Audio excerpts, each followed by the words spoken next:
नए साल के आगाज पर भी स्टॉक मार्केट में रिकॉर्ड बनने का सिलसिला जारी। 1,76,355 पॉइंट्स की रिकॉर्ड सतह पर बुलंद।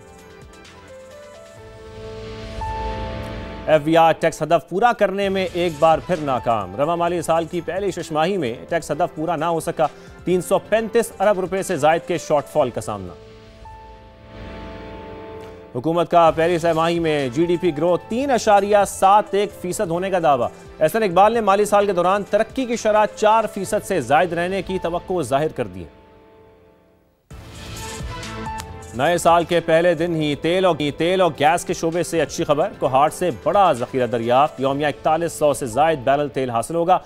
1 crore standard cubic foot gas भी मिलेगी।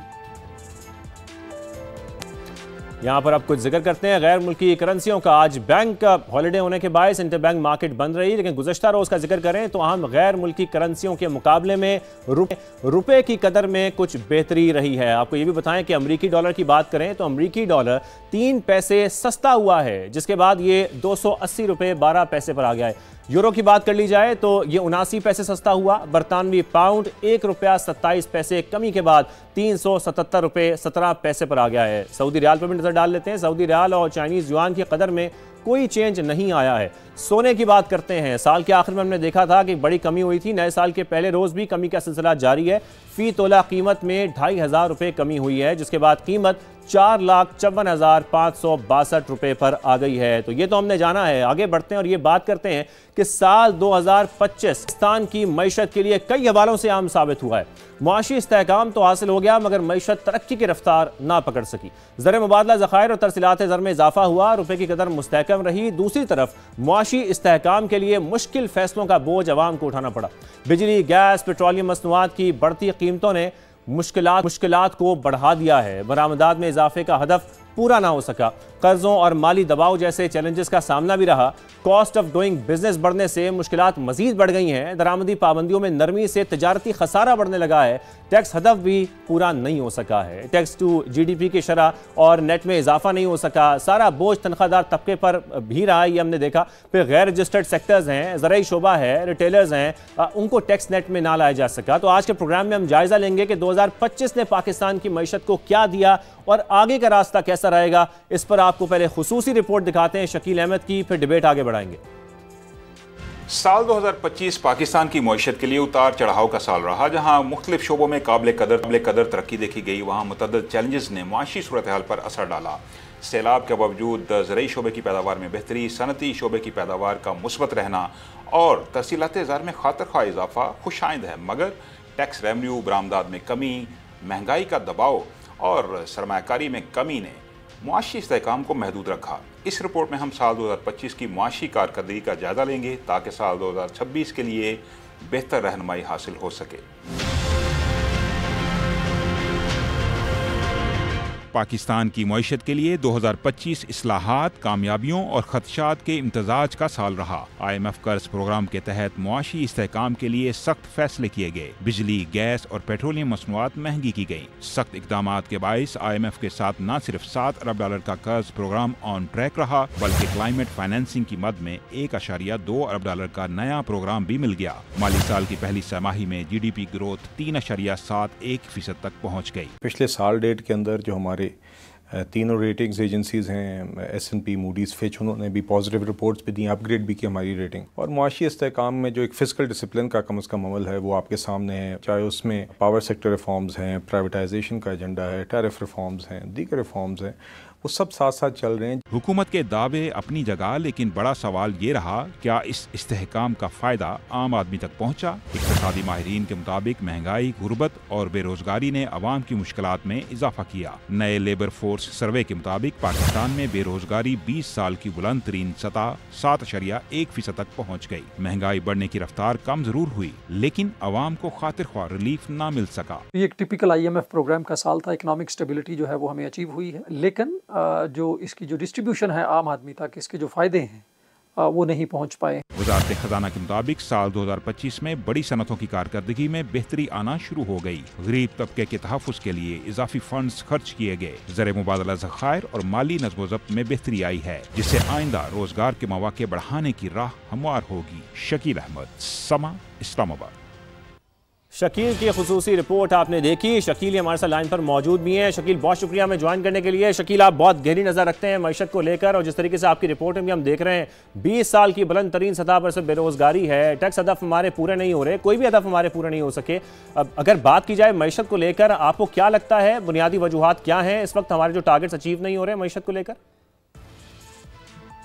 جی بہت شکریہ شاہزیب. پہلے تو آپ کو نیا سال مبارک. اور 2025 کا جو سال تھا وہ پاکستان کی معیشت کے لیے کافی ہنگامہ خیز قسم کا تھا کیونکہ اتار چڑھاؤ آتا رہا. لیکن نیا سال جو شروع ہوا ہے اس میں اچھی خبر یہ ہے کہ پیٹرولیم مصنوعات کی قیمتوں میں کمی آئی ہے. 8.5 روپے فی لیٹر سے لے کے کوئی 10.28 فی لیٹر. اس کے علاوہ جو انفلیشن کا نمبر آیا ہے وہ 6.1 سے کم ہو کے 5.9 ہو گیا. لیکن جو آپ کا کوشچن ہے بڑا انٹرسٹنگ ہے کیونکہ 2025 کا جو سال تھا اس میں جو فنڈامنٹل ایشوز تھے وہ وہیں کے وہیں ہیں. اگرچہ ہم آئی ایم ایف کے پروگرام میں ہیں, آن ٹریک ہیں, آئی ایم ایف کے ہم نے کچھ اہداف پورے کیے, ہمیں 8.2 بلین ڈالر مل گئے جس میں 7 ارب ڈالر کا جو پروگرام ہے اس کے تحت 1 بلین ڈالر اور پھر کلائمیٹ فائنینسنگ کے کچھ پیسے ہمیں ملے 1.2 بلین ڈالر. لیکن اوورآل دیکھیں تو جو عام آدمی ہے اس کو اس طرح کا ریلیف ملتا نظر نہیں آیا. آپ دیکھیں جو بے روزگاری ہے جیسے آپ نے ذکر کیا کہ 20 سال کی بلند ترین سطح پہ ہے 7.1%. اسی طرح جو مہنگائی ہے اس میں معمولی سی کمی آئی ہے, معتدل رہی ہے, لیکن جو غربت ہے اس میں خاطر خواہ کمی نہیں آئی. پھر سب سے اہم بات یہ ہے شاہزیب کہ جو عام آدمی ہے اس کی جو پرچیزنگ پاور ہے اب وہ امپروو نہیں ہوئی, تو اس کی وجہ سے لوگ کافی زیادہ پریشانی کا شکار ہیں. معاشی حالات حکومت انڈیکیٹرز جو شو کر رہی ہے اس میں یقیناً کچھ انڈیکیٹرز امپروو ہوئے ہیں, ریمیٹنسز میں اضافہ ہوا ہے, اسٹاک ایکسچینج جو ہے وہ بوم کر رہی ہے اور اس کے علاوہ کچھ دیگر نمبرز ہیں. لیکن آپ دیکھیں تو ہماری ایکسپورٹس جو ہیں وہ جمود کا شکار ہیں, انویسٹمنٹ نہیں آ رہی, کمی ہوئی ہے. بلکہ بالکل شکیل ہم یہی سب کچھ سمجھنا چاہ رہے ہیں کہ ایکسپورٹس ہماری اس طرح رکی ہوئی کیوں ہیں. اسٹاک ایکسچینج ہم دیکھ رہے ہیں, اسٹاک مارکیٹ اس وقت بوم اس میں دیکھا جا رہا ہے, اس کی وجوہات کیا ہیں؟ ہمیں معاشی تجزیہ کار ہیں عابد سلیری صاحب, وہ جوائن کر چکے ہیں. عابد صاحب بہت شکریہ ہمیں شو میں جوائن کرنے کے لیے. عابد صاحب جب ہم دیکھ رہے ہیں کہ tax to G D P کی بات کریں تو ریشو 10% سے کم رہا ہے, investment to G D P کو دیکھا جائے تو اس کی ریشو 14% سے کم رہا, پھر ساتھ ساتھ جو کرنٹ اکاؤنٹ سرپلس ہے وہ دیکھا جا رہا ہے, لیکن یہ بھی دیکھا جا رہا ہے کہ وہ ریمیٹنسز انفلو کی وجہ سے ہے. پھر اس کے بعد ایکسپورٹس بڑھی ہیں لیکن صرف آئی ٹی کو لے کے اور سروسز میں لے کے, جو باقی ہمارے ٹریڈیشنل سیکٹرز ہیں اس میں ہم نے ایکسپورٹس میں کوئی خاص اضافہ نہیں دیکھا ہے. جو ٹیکس ہدف ہم نے سیٹ کیا وہ پورا نہیں ہو سکا, اس میں بڑا ایک شارٹ فال دیکھا جا رہا ہے. اس کے ساتھ ساتھ جو ایف ڈی آئی ہے وہ بھی چند سیکٹرز میں ہوئی ہے. آپ نے 2025 کے حوالے سے ایک بڑا اچھا آرٹیکل بھی لکھا, وہ بھی ہم دیکھ رہے ہیں, اس میں آپ نے اسی کا احاطہ بھی کیا ہے. میں چاہتا ہوں کہ ہم یہ سمجھ سکیں جو گروتھ کی اس وقت گورنمنٹ بات کر رہی ہے وہ گروتھ اس وقت کس طریقے سے ہو رہی ہے, اور آنے والے وقت میں اب ہم کیونکہ ظاہر ہے 2026 میں انٹر ہو گئے ہیں اور آدھا مالی سال بھی رہ گیا ہے, وہ آدھے مالی سال میں کس طریقے سے ہماری جو معیشت ہے وہ بہتر ہو سکتی ہے؟ جی بہت شکریہ. میرا خیال ہے کہ اس وقت ہم 2-3 علیحدہ چیزوں پہ بات کر رہے ہیں. پہلی چیز جو ہے وہ تو ہمیں دیکھنا ہے کہ میکرو اکنامک اسٹیبلٹی جب ہم کہتے ہیں تو آسان الفاظ میں ناظرین کے لیے اس کا مطلب کیا ہے. دوسرا ہے کہ جب گروتھ ہے تو گروتھ کو ہم دیکھ سکیں کہ گروتھ کے پیرامیٹرز کیا ہیں اور گروتھ کیسے اچیو کی جا سکتی ہے. اور تیسرا جو ایک عام پاکستانی کے لیے اس کا کیا فائدہ ہوگا یا کیا نقصان ہوگا.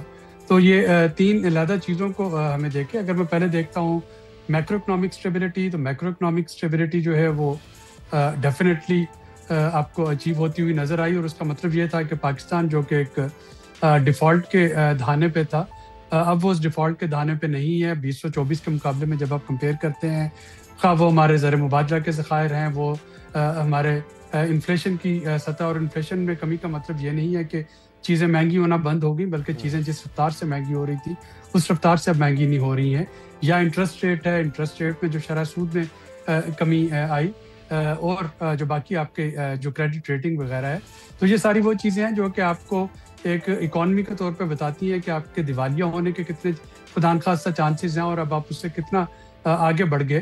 اور یہاں پہ یہ آرگومنٹ بالکل درست ہے کہ اس وقت کی جو اسٹیبلٹی ہے وہ آئی ایم ایف کی مرہون منت ہے, وہ دوست ممالک کے رول اوورس کی مرہون منت ہے, چائنا, یو اے ای اور سعودی عربیہ. لیکن اس کا کاؤنٹر آرگومنٹ یہ ہے کہ پچھلے 10 سالوں میں ایسا ہی تھا.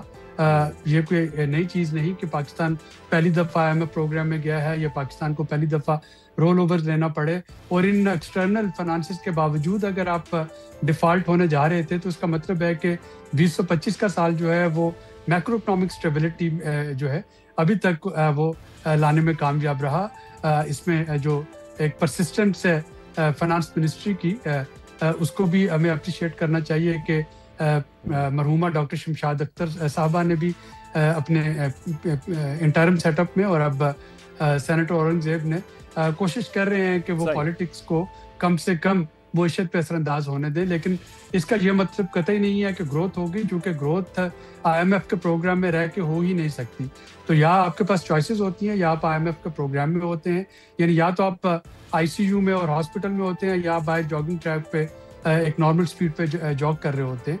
तो अगर आप IMF प्रोग्राम में हैं तो ये बजाते खुद एक इंडिकेटर है कि आपके जो पॉलिसीज हैं वो इस वक्त आपको ग्रोथ नहीं दे पाएंगी, वो सिर्फ आपको स्टेबिलिटी दे पाएंगी। जैसे कि कह रहे हैं कि सिर्फ स्टेबिलिटी दे सकती है, हमारी इस वक्त ग्रोथ नहीं हो सकती जब तक हम IMF प्रोग्राम में हैं। लेकिन जब हम दीगर सेक्टर्स की बात कर रहे हैं, अपनी एक्सपोर्ट्स की बात करें, हम अपने बिजनेसमैन को फैसिलिटेट करने की बात करें, जो कॉस्ट ऑफ प्रोडक्टिविटी है वो उनकी बहुत बढ़ा दी गई है। इंडस्ट्रियल सेक्टर को हम देखें, उसमें भी उस तरीके से बेहतरी नहीं आ रही है, एक्सपोर्ट लेड हमारी ग्रोथ हो नहीं रही है। अब आप क्या समझते हैं, अगर हमने ग्रोथ की तरफ जाना है तो हमें फिर किन फैक्टर्स को मद्देनजर रखना होगा, किस तरीके से गवर्नमेंट को फैसिलिटेट करना होगा ताकि FDI में भी इजाफा हो सके तमाम सेक्टर्स में? देखिए, अब इसको हमें देखना है कि हुकूमत को इसमें क्वेश्चन कहाँ से मिला है। कुछ चीज़ें ऐसी हैं जो कि IMF और वर्ल्ड बैंक करवाता है, कुछ चीज़ें ऐसी हैं जिसको करने के लिए मुझे IMF या वर्ल्ड बैंक जो है उसकी ज़रूरत नहीं है।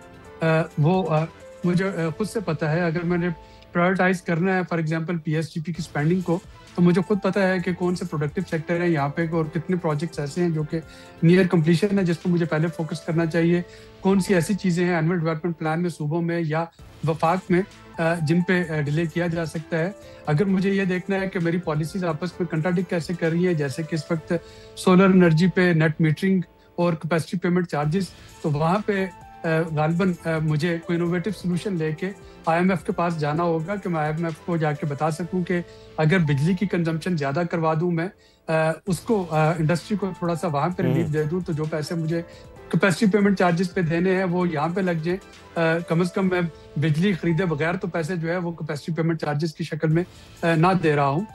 तो ये इस तरह की जो पॉलिसीज़ हैं ये डेफिनेटली इन पे अमल दरामद हो सकता है। उसमें जो मेजर चीज़ थी वो थी रिलायबिलिटी की, कि हमारी जो अभी तक की मुआशी सफ़र है वो उसकी सिम तो एकदम से तब्दील नहीं हो जाएगी। एक और इम्पॉर्टेंट जो इसमें फैक्टर था, जो मैं 2025 की अगर मैं वो गिनवाऊँ अपनी अचीवमेंट्स, तो वो रुपए की कदर का मुस्तहकम रहना है। रुपया जो है आपने देखा कि रेंज बाउंड रहा है पूरा साल में। वो जो जंप्स आते थे कि एकदम से 20 रुपये बढ़ गया और 2 रुपये कम हो गया, फिर 20 रुपये बढ़ गया, वो वाली चीज़ आपको नज़र नहीं आ रही। तो आई थिंक ये वाली लेकिन आप साहब, जब हम बिल्कुल आप स्टेबिलिटी की तरफ हम आ रहे हैं, लेकिन हम जब ग्रोथ की बात कर रहे हैं, अब आजकल NFC का जिक्र भी हो रहा है। NFC की मद में जिस तरीके से हम सूबों को पैसा बांट रहे हैं 57.5%, उसमें आपको क्या लगता है कि इस वक्त हुकूमत ये कोशिश कर सकती है कि जो तमाम इस वक्त CM है उनको ये मनाया जाए और ये बात की जाए कि किस तरीके से एक और अमेंडमेंट ऐसी की जाए कि उस शेयर को कम किया जा सके, क्योंकि 18वीं तरमीम के बाद तो ऐसा मुमकिन नहीं है। 18वीं तरमीम में तो ऐसा ही लिखा गया है कि उस शेयर को कम नहीं किया जा सकता, बढ़ाया जा सकता है। तो आपको क्या लगता है कि इसको भी कुछ बेहतर करने की जरूरत है ताकि सूबे भी जो अपनी ग्रोथ है उस पर ध्यान दें? मेरा नहीं ख्याल कि इस पे फौरी तौर पे कुछ कंसेंसस जो है वो डेवलप हो सकता है। मैंने पिछले दिनों एक आर्टिकल लिखा था जिसका उन्वान था कि क्या NFC को पता है कि हम 2025 में रह रहे हैं। जो यकीनन इस पे एक ओपन माइंडेडनेस दिखानी चाहिए कि जो चीज़ें आज से एक दहाई पहले 7वें NFC पे जो चीज़ें डिसाइड हुई थी वो अब मारूजी हालात वो नहीं रहे हैं, आपके रेवेन्यू के रिसोर्सेज वो नहीं रहे हैं, आपके एक्सपेंडिचर्स की नोयत चेंज हो चुकी है, आपकी पूरी जो इकोनॉमी है उसको अब डिजिटलाइजेशन के बाद और AI के बाद उसमें बहुत चेंजेस आ चुकी हैं। और सबसे बड़ा जो है जिसपे कि कई हलकों की जानिब से बारहा बात होती है कि जब आप इंसेंटिवाइज कर देते हैं कि अगर आपकी आबादी ज़्यादा है तो आपको ज़्यादा पैसे मिलेंगे, तो वहाँ पे बुनियादी तौर पे आप एक जो नेगेटिव इंसेंटिव है वो क्रिएट कर रहे हैं कि जी ठीक है पॉपुलेशन बढ़ाते जाओ, पैसे तो आबादी के हिस्से पे मिल ही जाएंगे। तो इस पे एक जो है कंडूसिव और ओपन डिबेट कैंडिड होनी चाहिए, जिसके लिए आपके पास IPCC का फोरम मौजूद है, इंटर प्रोविंशियल कोऑर्डिनेशन कमेटी के फोरम पे उस पर डिस्कस करना चाहिए। बिल्कुल शकील, आप भी हमारे साथ लाइन पर मौजूद हैं। शकील, आप भी बड़ी गहरी नज़र रखते हैं, चीज़ों को देखते रहते हैं। टैक्स कलेक्शन भी अगर बात की जाए, FVR के अहदाफ पूरे नहीं हो पा रहे हैं। 335 अरब का शॉर्टफॉल हम इसमें देख रहे हैं। इन्वेस्टमेंट की हम बात कर रहे हैं शकील, तो इन्वेस्टमेंट जो टू GDP रेशो जो है वो भी कम तरीन सतह पर है। हम किस तरीके से इन्वेस्टर्स को अट्रैक्ट करेंगे अपने मुल्क में इन्वेस्टमेंट के लिए? हमने ये तो देखा कि PIA बड़ी कामयाबी के साथ हम देख रहे हैं कि 20 साल के बाद उसकी निजकारी कामयाबी से हो सकी है किसी सेक्टर की। आगे निजकारी का अमल ही बढ़ाना पड़ेगा ताकि हुकूमत के ऊपर जो माली दबाव है वो भी कम हो सके। देखिए शाहज़ाद, अभी डॉक्टर आबिद सुलैरी साहब जो बात कर रहे थे मैक्रो इकनॉमिक इस्तेहकाम की, तो आप ये चीज़ ज़हन में रखें कि एक बहुत बड़ा फैक्टर इसके अंदर जो है वो इंटरनेशनल ऑयल प्राइसेस का भी है।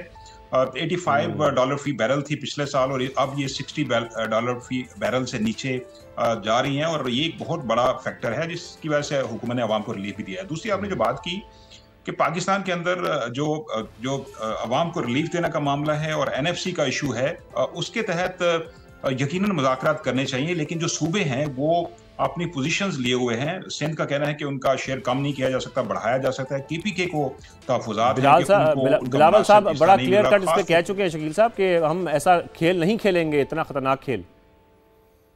बिल्कुल, और ये बड़े टफ निगोशिएशंस करने पड़ेंगे, सूबों को ऑन बोर्ड लेना पड़ेगा, क्योंकि आइन बड़ा क्लियर है इस मामले पे कि जब तक मुतलका सूबा एग्री नहीं होगा आप उसका शेयर कम नहीं कर सकते। और KPK तो कह रहा है हमें 3% एडिशनल वॉर ऑन टेरर की मद में दें, अभी उनको 1% मिल रहा है। और जहां तक इन्वेस्टमेंट बढ़ाने की बात है और टैक्स रेवेन्यू की आपने जिक्र किया, टैक्स रेवेन्यू जो है 335 अरब का शॉर्टफॉल है पहले 6 माह के अंदर इस फिस्कल ईयर के दौरान, और आगे जाके बिल्कुल सही। शकील, बहुत शुक्रिया, हमारे साथ आप लाइन पर मौजूद थे। आबिद सुलैरी साहब, आपने हमें शो में ज्वाइन किया, आपका बेहद शुक्रिया।